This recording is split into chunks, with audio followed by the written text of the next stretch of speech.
Oktober 2016. GoPro verkauft eine $800-Drohne. Und sie fällt einfach vom Himmel. Keine Warnung. Kein Notfallmodus. Nur freier Fall. 6 Wochen später wird jede einzelne Einheit zurückgerufen. Fast 1000 Mitarbeiter verlieren ihren Job. Die Aktie stürzt von 86 auf $8. GoPro, einst der unangefochtene König der Actionkameras, hatte alles auf eine letzte Wette gesetzt. Die Karma-Drohne. Sie sollte das Unternehmen retten, während Smartphones der Branche langsam die Luft abschnürten.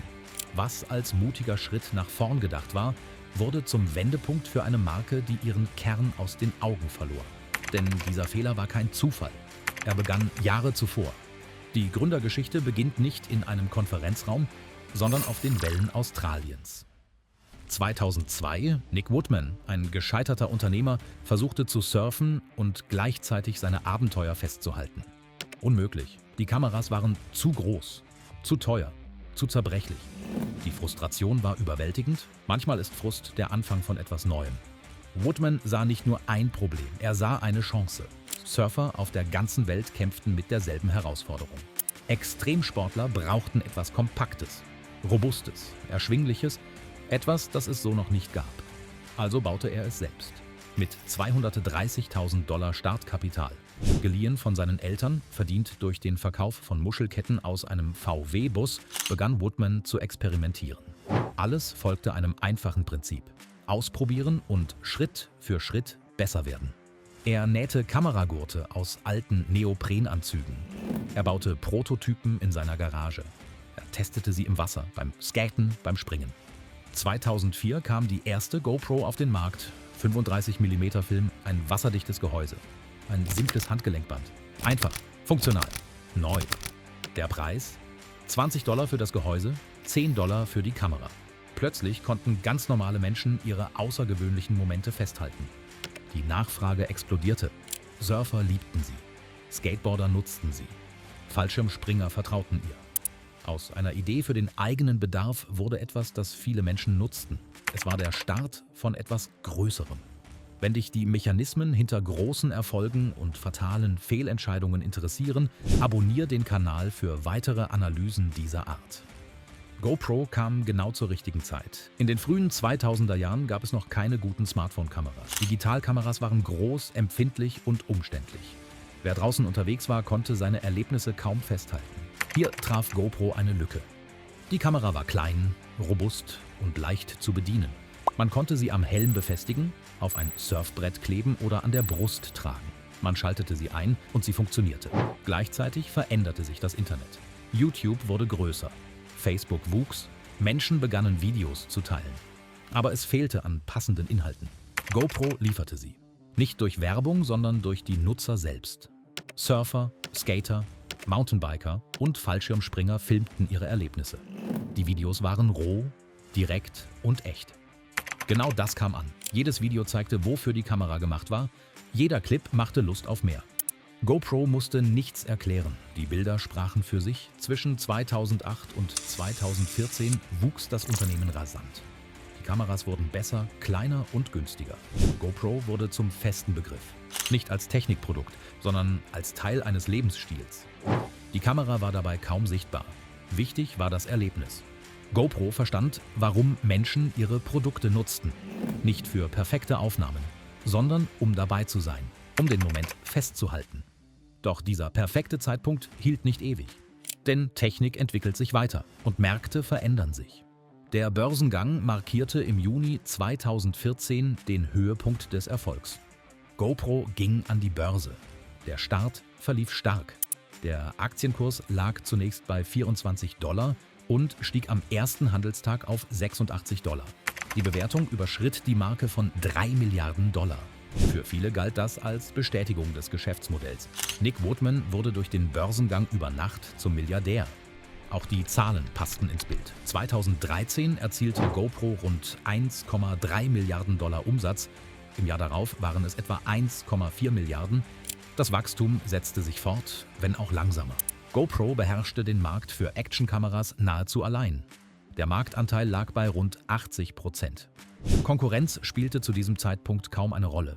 Die Medien griffen das Thema auf. Wirtschaftsmagazine berichteten ausführlich: Analysten äußerten sich optimistisch. GoPro wurde als Beispiel für ein junges, erfolgreiches Technologieunternehmen gesehen. Die Kameras tauchten überall auf.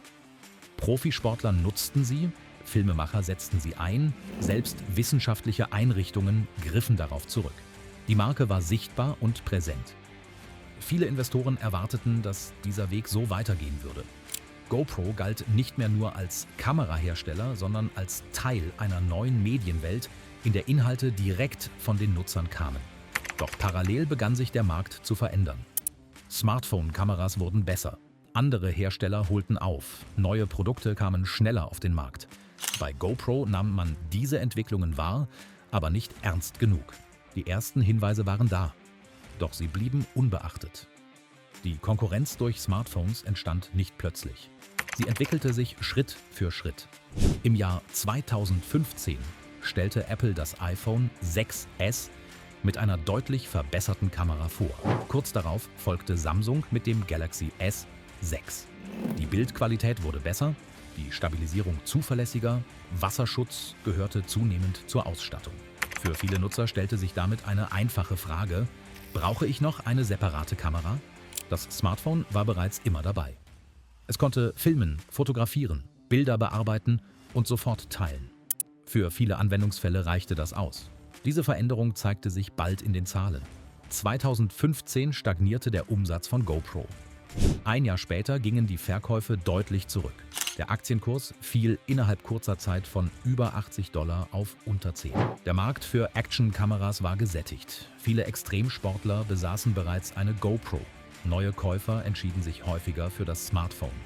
Gleichzeitig blieben Wiederholungskäufe aus. Eine Actionkamera wurde nicht jedes Jahr ersetzt. Für GoPro entstand dadurch ein wachsender Handlungsdruck. Das bisherige Kerngeschäft reichte nicht mehr aus, um weiteres Wachstum zu sichern. Die Unternehmensführung begann, nach neuen Möglichkeiten zu suchen, zusätzliche Produkte, neue Kategorien, neue Einnahmequellen. Die Entscheidung, das Geschäft zu erweitern, sollte die Zukunft sichern. Eine Entscheidung, die sich bald rächen sollte. Die Geschichte der Karma-Drohne begann mit großen Erwartungen. Im September 2016 kündigte GoPro die Karma an.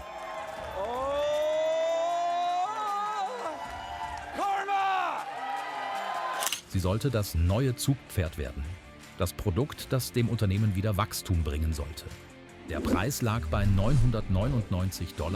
Die Drohne war faltbar, leicht zu transportieren und kam mit einer integrierten GoPro Hero 5. Die Präsentation war aufwendig, das Interesse groß. Viele Kunden bestellten vor. Im Oktober 2016 wurden die ersten Geräte ausgeliefert. Kurz darauf tauchten die ersten Berichte auf. Eine Drohne stürzte ab, dann eine weitere, dann noch eine. Auf YouTube verbreiteten sich Videos, in denen Karma-Drohnen mitten im Flug plötzlich ausfielen und zu Boden fielen. Ohne Warnung, ohne erkennbaren Grund. Schnell wurde klar, woran es lag. Ein Fehler in der Batterieverriegelung konnte dazu führen, dass sich der Akku während des Flugs löste. Die Stromversorgung brach ab, die Drohne fiel einfach herunter. Für GoPro war das ein ernstes Problem. Abstürzende Drohnen konnten Menschen verletzen oder Sachschäden verursachen. Das Risiko war nicht hinnehmbar. Nur 16 Tage nach dem Verkaufsstart zog GoPro die Reißleine.